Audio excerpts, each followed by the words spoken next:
we would say, hey, we can either do a lowball cash offer at like 60% value. We could do like at 80% if you sell or finance it, or we'll give you the full asking price if you partner with us. And as we build every house we sell, we will give you a percentage based on your land value. And ultimately, they would make more than the asking price. And then our story, and one of them stuck. And this land was 46 acres. And the owner ended up just calling me and was like, hey, I don't know what you're all about, but I would love if my land could be like helping the community like this. Welcome to the Physicians and Properties Podcast, the show where we teach you how investing in real estate can give you the freedom to practice medicine and live life how you want. Doctor! Now, here's your host, Dr. Alex Schloe. Hello, everyone. Welcome to the Physicians and Properties Podcast. Today's episode is a really special one. My friend Lauren Schreiber is coming on the podcast. She is a pharmacist turned real estate investor, or better said, a drug dealer turned real estate investor creating impactful housing solutions. She's incredible. We are both members of the Action Academy Mastermind, which is incredible. And Lauren absolutely is taking action, crushing it. She is the founder of Heidi's House of Hope, which is a nonprofit that's dedicated to providing sustainable housing and a sense of belonging through micro home communities in Johnson City, Tennessee. Their mission is to empower renters to become homeowners and to help them build wealth through home ownership. They just rezoned 46 acres in Johnson City, Tennessee for this purpose. We talk a bit about the zoning process and how frustrating that can be, but they did it, and it's been amazing to follow along on their journey. They're getting ready to break ground to build 184 units, including 100 microhomes, and they already have a wait list of over 65 people, which is unbelievable and shows the need for affordable and attainable housing in Johnson City, Tennessee. This was an amazing episode, and I will say, if you feel compelled to get involved, to help invest, to provide resources, Heidi's House of Hope is an incredible mission, and Lauren Schreiber is an incredible human being. This episode was fantastic. Make sure you listen all the way through. And if you learned something from it, or if you want to share this journey, share the story, with someone else who can benefit from it. Thank you for listening, and I hope you have a great day. Let's get started with today's episode with Lauren Schreiber. Lauren Schreiber, welcome to the Physicians and Properties Podcast. So glad to have you on the podcast. How are things going in Tennessee? Oh, we're doing great over here. Just excited to be here, and thanks for having us on. Yeah, absolutely. Absolutely. We were talking before the podcast about how cold it is there and how the humidity just makes such a big difference. Yes, I miss that Colorado, no humidity. That was always the best summer and winter. So we are missing that. Yeah, I mean, we tell folks who are talking about it all the time that like a 20-degree day in Colorado with the sun shining is just really not that bad. So you just have to experience it to believe it. But I am excited to hear about your journey from Colorado to Tennessee and everything that you've been doing. Do you mind telling folks a little bit about yourself? Yeah, so I grew up in a cornfield outside of Chicago. Always wanted to help people and do something that I felt, I could give back to the community. So naturally, I became a pharmacist, and, I was working at Walgreens and really loved interacting with my patients. And it wasn't until I went on a ski trip to Colorado and met my husband that I was like, you know what? I'd rather do other work and try to like really give back in a different way. I was a pharmacist for 10 years, and I just really felt like, there had to be more. So I try to get that financial freedom that everyone talks about. And I started listening to Bigger Pockets podcast. And I just wanted to, let's get some rental properties and try to get some passive income. So we bought a few properties, and I was still working as a pharmacist and just kind of banking cash, doing that. And then it wasn't until we actually moved back to Johnson City and we were starting to hear our tenants' stories and their struggles with housing that it really just touched our hearts, and we wanted to try to do more about it. We ended up starting a nonprofit, and we're currently building 184 units on 46 acres in Johnson City, Tennessee. And it's been a journey. It's been really exciting to see how things have panned out and just how we feel like God's using us to make a big impact in our community. So yeah, here I am. That's awesome. That's a great introduction. And it's been amazing to see what you guys are doing and how that's been progressing. And I agree, definitely God's at play in that. Talk to us a little bit more about what it was like being a pharmacist at Walgreens. And before you do that, though, I do want to thank you on behalf of all the family med docs who got saved at one point or another by a pharmacist. So thank you for doing what you did for those 10 years. Oh my goodness. Yeah. Everybody makes mistakes. It's okay. We got you guys. No worries. Sorry. What was your question? I totally blanked. No, just what was it like? What was the 10 years like being a pharmacist for you guys? Kind of, was there a moment during that time where you're like, I don't want to do this forever. I want to invest in real estate, or I want to chase after financial freedom. What was that 10 years like for you? Yeah. So at first, I feel like everybody, when they're in the medical profession, you're in school and you're learning everything. You're just excited to really get to test your knowledge and really help people. And I was working at a Walgreens, and it really was just super fast paced. And I got promoted quickly to be a pharmacy manager. And then it was just it was the next store and the next store and more volume. And I ended up being at such a fast paced store that I wasn't even getting to talk to patients. And that was the whole reason why I wanted to be a pharmacist. It was like, I want to help these people and change their lives through medicine. And I think that was kind of when it clicked for me, that the only people I was really helping or talking to were all my coworkers, which was great. And I worked with so many great people and, got to really make an impact in their lives, and they made impacts in mine. And it wasn't until I was just like, what am I doing here? Like, yes, I'm really good at being a pharmacist. I'm very good at my job, fast at my job,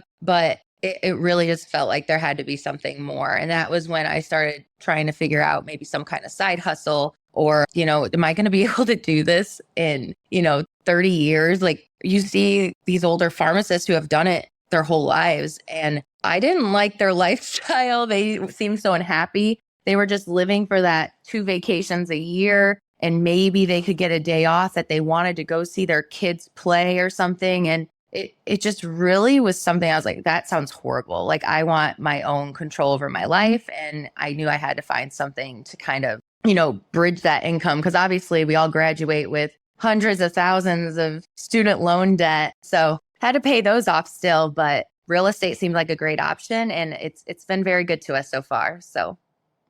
Yeah, absolutely. I'm sure a lot of folks listening can relate to, like, at some point you hit that point where you're like, this isn't really what I thought it was going to be, or this just seems like a conveyor belt of patients, and I'm just not really getting to practice medicine or spend time with patients like I want to. And I think that is a lot of times when providers and pharmacists hit that moment where it's like, man, there's got to be something more to this. There's got to be a way that I can get some freedom back and get some autonomy back, which you hit that. What was it like getting started in real estate? Because my understanding is you didn't go from pharmacist to now breaking ground on 184 units. So what happened in between?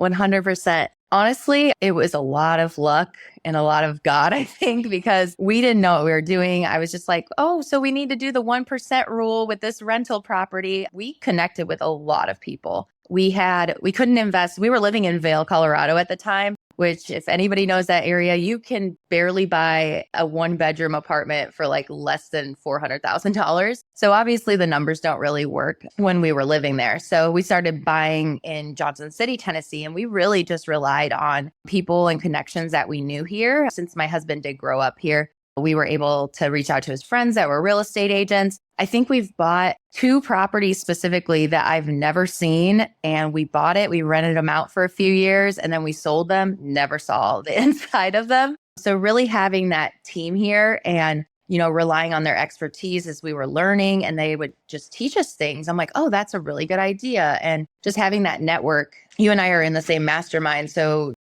really heavily relying on that network as we grew, and just being able to reach out to people and say, hey, what did you use to get new tenants in, or what things should we be worried about? That was such a game changer. And if we try to do it by ourselves, it wouldn't have been successful whatsoever. So it was really nice to have those people in our corner.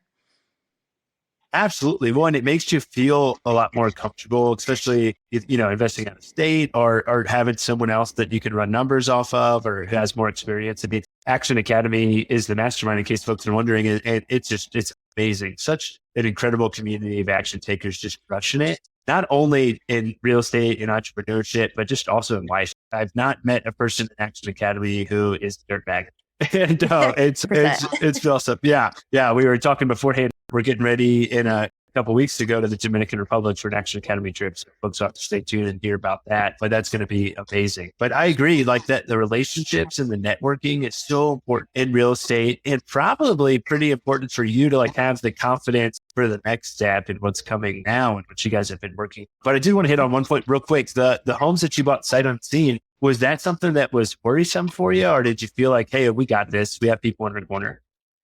It maybe was almost like desperation. I'm like, I have to find something else that works. And it felt like a risk. Like even putting down like 10%, I was just like, oh, that's like a good chunk of my savings. Cause at the time I wasn't saving a ton. I was just kind of like, oh, I'm going to work to vacation everywhere and enjoy life. And I had like a 401k and a Roth IRA, but I never really put money aside to like, oh, we want to put a down payment on a house or something. So saving that up was like, oh my goodness, that's all my money going towards a down payment on a house. And so it was scary. It felt risky. And I had a lot of family and even some friends be like, what are you doing? You don't even live there. How are you going to manage it?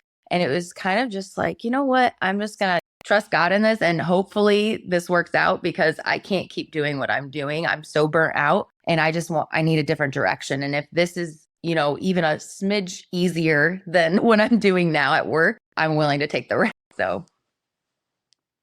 Yeah. And I guess, worst comes to worst. If it didn't work out, you could find a pharmacy job. It's not like there's not those jobs available. It wouldn't be ideal, but like your present day reality at the time was your biggest fear, and you could just do it again if you had to. So I think there's a safety net. And I was working while I was doing that too. So to not let everybody just quit their jobs and just, start buying real estate. Like I needed that safety net as well while we were building it up. But we do have pretty good cash flow from them. I still work like part-time, but the majority, it's like very, very, very part-time. So just to keep my, my license active and still, pretend like I know something about medicine still.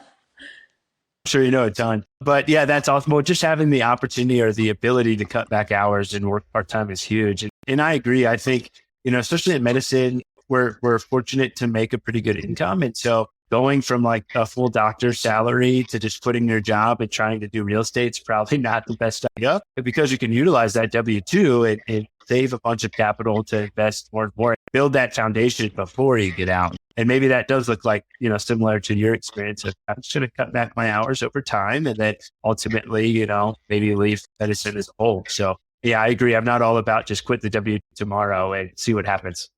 No, yeah. I always tell people utilize that and stack as much cash as you can, because ultimately when you go to a bank and you try to get a loan, it's a lot harder to get a loan when you don't have any income coming in, even if like your properties are cash flowing and everything. I've had where I took a break for a couple months, and that was probably the hardest thing when we were trying to buy real estate. We're like, oh, we're not as bankable anymore. That's super annoying. So that's a great point that folks don't think about. Or going from like a W-2 to a 1099 position too makes you less bankable. Things to think about as you're planning your future journey and kind of stepping down from medicine or things like that. Maybe try and get that loan right before you step out of your W-2 job or something like that. But yeah, well, that is awesome. And congrats on taking the leap and buying those homes in Johnson City. After you got those first few rental properties, what did life look like after that? Yeah, we were stoked when we got a 6-plex, and that was super exciting.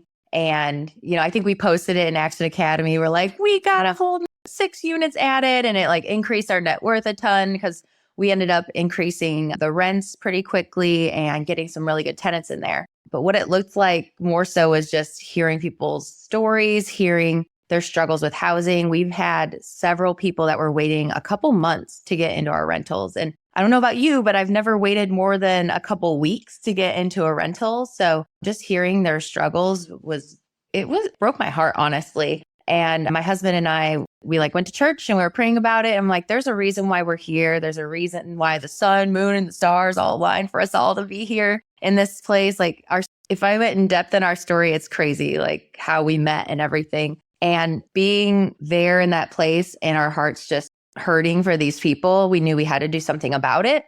And nobody in this area was really doing anything about it. A lot of people were complaining about the homelessness issue, or they were complaining about affordable housing, but people are just still building like D.R. Horton cheaply built homes that are way too big that no one can afford. And we have top talent. Like we have a college of medicine, a college of pharmacy here, and all these kids that are going to school, they would love to stay here, but they can't afford it when they're coming right out of college. So it's not just people that are low income or medium income. It's our whole workforce and people graduating college that can't even afford homes. So yeah, we came up with this concept, not necessarily like a tiny home community, but micro homes. So like anywhere from 500 to 900 square foot homes, like a starter home that's well built. And so people that it's just them and they don't want this huge mansion, they can afford a home. And we're also providing opportunities for renters and helping them to become homeowners and helping them build wealth through home ownership. Because once you give them that first piece of the puzzle, that's when you learn how to thrive. Without a home, you can't, get a good job. Without a home, you can't do much better in your life. You can't dream and try to, create wealth for your whole family. So we're really excited to be that first stepping stone for a lot of people that would not have that opportunity otherwise. So That's beautiful. And just, yeah, it's just awesome what you guys are doing. What you said, the stars kind of aligned and you knew like, hey, this is something that we have to do. This is something put on our heart that we have to do. What were some of those things that you don't mind sharing, like that made you feel like this is what I'm supposed to do? Because this is an enormous endeavor that you guys are doing. It's such an incredible and gracious thing that you're doing. And I know you and I know your drive. And it's not that you're doing this out of the goodness of your heart. You're not doing this to like become a billionaire and buy a private jet. And so what was it like when you first had this vision? oh man, it's a very good question. It was weird. When we look back, even me meeting my husband, like I was supposed to go on a ski trip to Whistler. I wasn't supposed to go to Vail. Last minute, we decided to go to Vail. We were going to rent a car. Instead, we decided to take a shuttle bus. The shuttle bus driver was my husband. And he was starting a short-term property management company and was driving shuttles for insurance. And I sat up front. I was supposed to get back surgery in like 4 weeks. And I was like, if I'm going to die in back surgery, I'm going to go ski my last time. And literally I recovered in Vail after my back surgery because I fell in love with my shuttle bus driver. So there's that. I did not want to be in a relationship. I met this random shuttle bus driver with a cute Tennessee accent, and he came and hung out with us later and had this cute elderly dog. And I was like, oh my gosh, my heart is moving because he's so sweet with his elderly dog, who's Heidi, which is our nonprofit now, Heidi's House of Hope. There's literally so many little things that were like, why are we here? Like, it was just kind of like God ordained. Like the sixplex that we bought, it was part of a whole portfolio. And though the portfolio, like the agent was adamant about how the owner would not break them up. And I was like, can we just put an offer in on just the sixplex? I can't afford his whole portfolio, but I just want those. And he ended up accepting it. Then some of the tenants that are in there are from group sober living homes. I have a bunch of friends in Action Academy too that are invest in group sober living homes. And they're like, oh, they're a gold mine. But then when I sit there and start talking to these people, they're like, you understand you offered me a place to live when I screwed up my whole young adulthood and, wasted my life on drugs and alcohol and have a criminal record because of it. But you saw me and let me live in this home. And just those little things that kept moving my heart. I think it's really important when you get prompted like that with certain things that oh, that makes me excited that I can do that or help somebody. Or you feel like, oh, that kind of got me excited. Especially when you're a healthcare professional, I feel like you're always so busy, that it's really important to pay attention to those things because I think it really highlights what will bring you joy later on. So I noticed right away, if I can help this person and that made me so happy to help them, I know I'm going to be even more happy if I can continue to help these people. And that's been the case. We have 3 veterans in there right now that are like, when are you building your micro home community? We want to help you out. And we want that camaraderie because it's not just housing. It's a whole sense of belonging.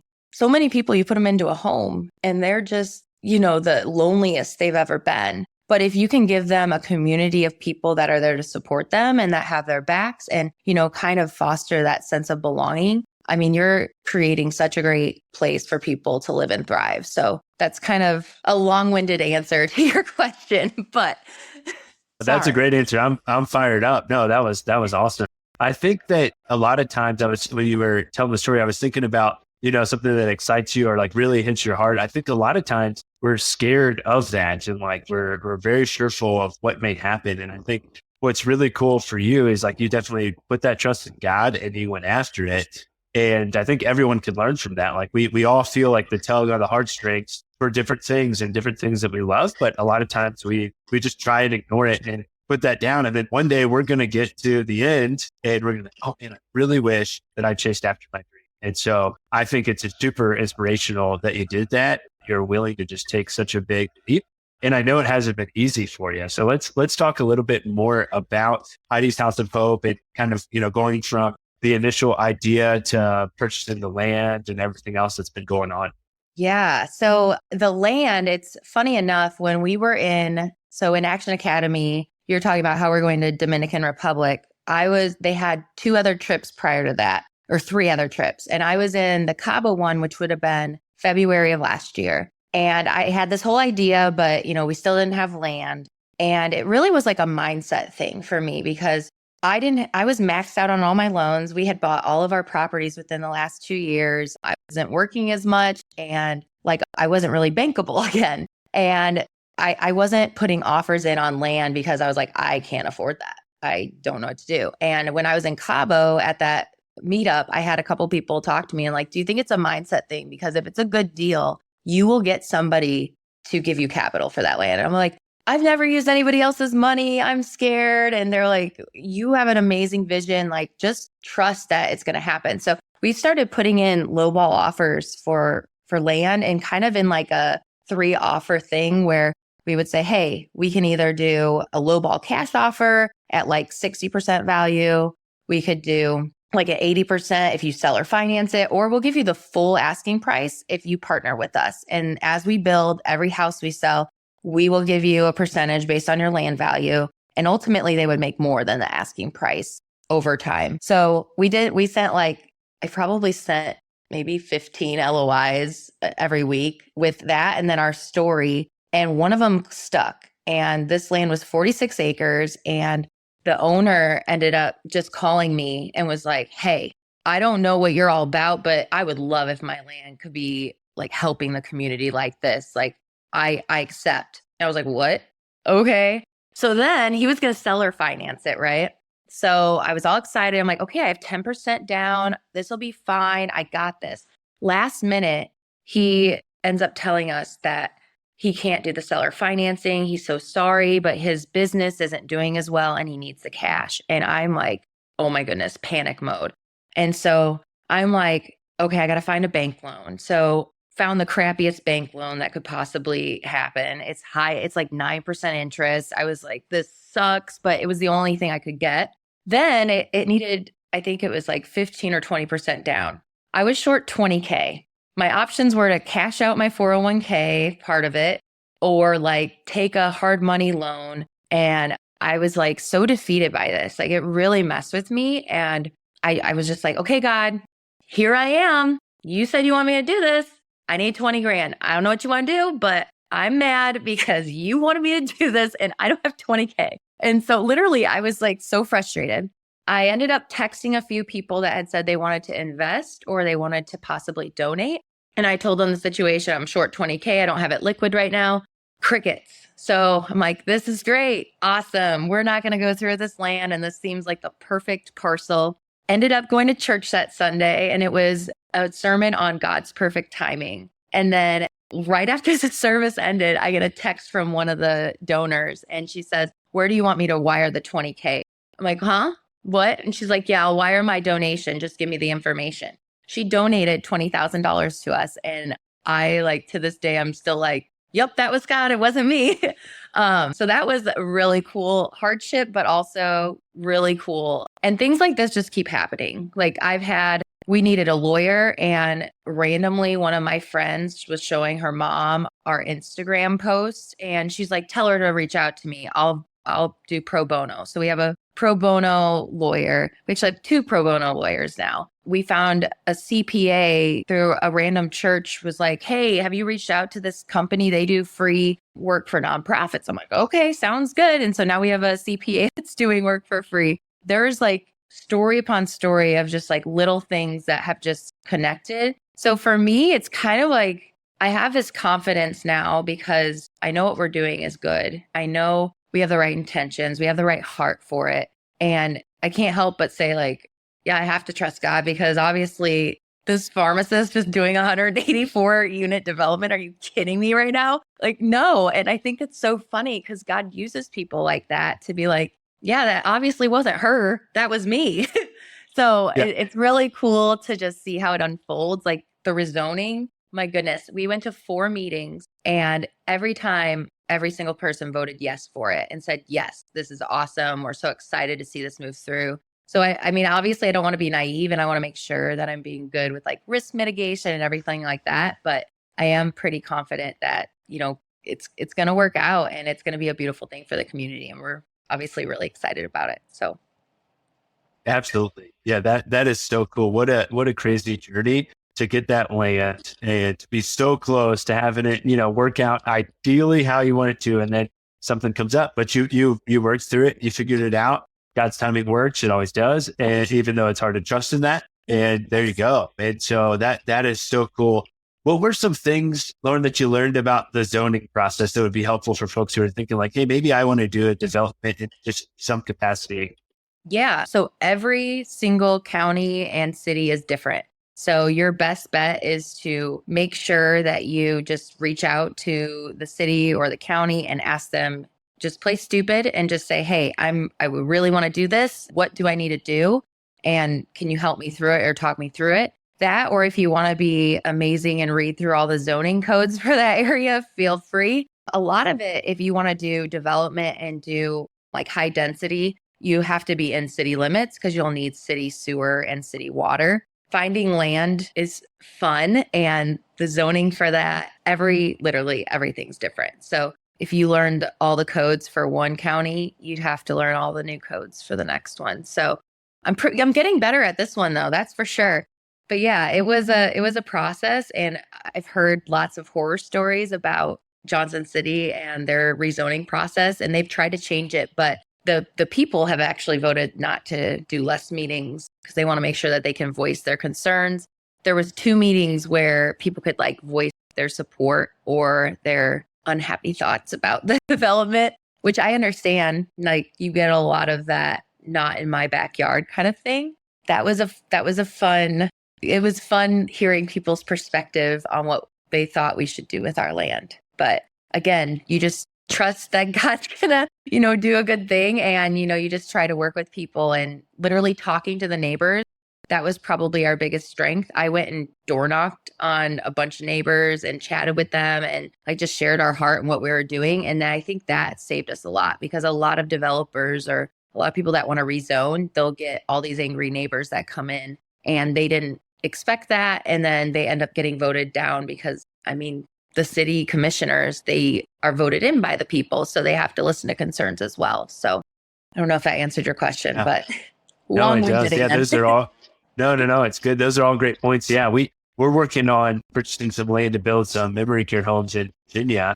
And yeah, it's wild how much things change in different cities, zoning requirements, different county requirements. Like, yeah, it's just nuts. So we're working through that process right now. And it's, one person says, oh yeah, no problem, this will totally work. And then you talk to the next person and they're like, oh, actually it has to be rezoned and that's going to take 12 months. And so it's just always something when it comes to zoning. How much time was it between you guys had the idea to you purchase the land to now getting it rezoned? How much time kind of passed during that? Yeah. So we started the nonprofit in October of 2023. And that was when we kind of just were like, let's do a tiny home community. And it literally was just me networking and talking to every single person I possibly could for probably about 4 months. And I still take some of those meetings today because you don't know what you don't know. So, and then we found the land, I think in April or May of 2024. And then we were trying to go through the rezoning process. But with Johnson City, you have to have a concept plan. And with that concept plan, it's binding. So we learned a lot through that. So if you were to say, hey, I'm going to build 60 homes, and then you want to build 61, you have to go through the whole rezoning process all over again. So my poor architect probably made like 5 different or 6 different versions of our concept plan. God bless him. He's got a lot of patience. And then like after we had one that we thought was going to work, we talked with engineering, and you can run numbers as much as you want, but until you actually listen and hear other people's opinions who have been doing it forever, he was like, you think those are close together, but that's not as cost effective as you think. Like we have a whole road that is like 300 feet that can't have homes on either side of it. So that's like a big money pit. So we have to make up for that in other areas. So when we finally finalized the concept plan, that was probably in September or October of 2024. And then, yeah, it got approved January 2nd. So the rezoning process, I think, was 2 months. And now we're just waiting to get our engineering site plans, and then we'll be able to move some dirt finally. So That's awesome. When do you guys think you're going to be able to break ground? we're hopeful for midsummer to early fall. So I'm so excited. We already have 65 people on our wait list. Yeah. Wow, that's amazing. I know. It's Wow. crazy. How are folks finding out about it and getting on the wait list?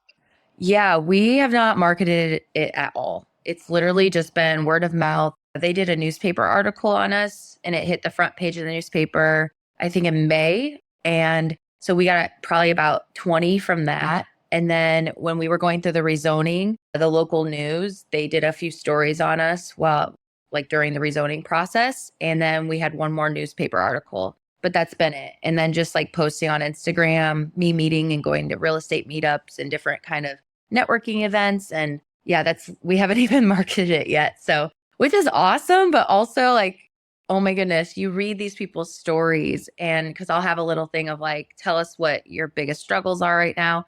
And you're reading these people's stories, and it's so frustrating that we can't have like 100 homes built tomorrow. And that's probably the most challenging thing for those that want to go into development, is that it's a very slow process. And I'm one of those people, as I'm sure many of your listeners are as well, like, okay, here's my goal. Let's go achieve it. Okay, it's a month. I got it done. And I'm very goal driven and ambitious. And development is a lot of hurry up and wait. And I'm learning a lot of patience. That's what I'll say about that. So I need to do more development so I can learn some more. Yeah. That's crazy. Wow, that's amazing to have such a wait list already. Are you guys planning on building in phases so you can like lease them out, get them filled up, and then keep building as you go? Yes. Yeah. So I think when I mapped it out, and the engineering, once we get those plans, we'll have it better mapped out. But I think there's around 7 or 8 phases, with each one having around like 20 homes. Our plan is to have a few different general contractors take different amounts of homes. There's some that have said, oh, I can take 4 and have those done, within, 4 or 5 months. And we've had some that have bigger teams that can take like 8 to 12. And just really utilizing that. Originally, we were only going to have one team, but with how big our wait list is, it doesn't make sense to just rely on one team. Like we need these built quicker so we can help house our community. So that's awesome. Are you guys doing stick builds or modular, or what's that? Yeah, I had looked into tons of modular homes, and so Clayton Homes is one that a lot of people use around here, but they didn't have anything small enough for what I wanted. And a lot of the modular homes, by the time you bring them in here, it was more expensive than the site built. So we'll be doing all site built on a slab. Awesome. That's really cool. And you said they're going to be about 2 bedrooms for the most part? Yeah. So we're going to have 2 to 3 models to start with and kind of test to see what people like. But the 500 to 600 square foot one will be 1 bedroom with a loft. And then the 800 to 900 square foot one will be a 2 bedroom with a loft as well. And the loft can be optional for people. It'll be a little bit of an upcharge, but either way, there'll be still storage in the upper part of it for people. Very cool. And are people renting them out? Or are they buying these homes? So we have the homes, and then we have duplexes and then fourplexes. So we're anticipating that the duplexes and fourplexes will be rentals. And then our whole mission is to help turn renters into homeowners. So kind of like gradually moving them into the single family homes that they can buy.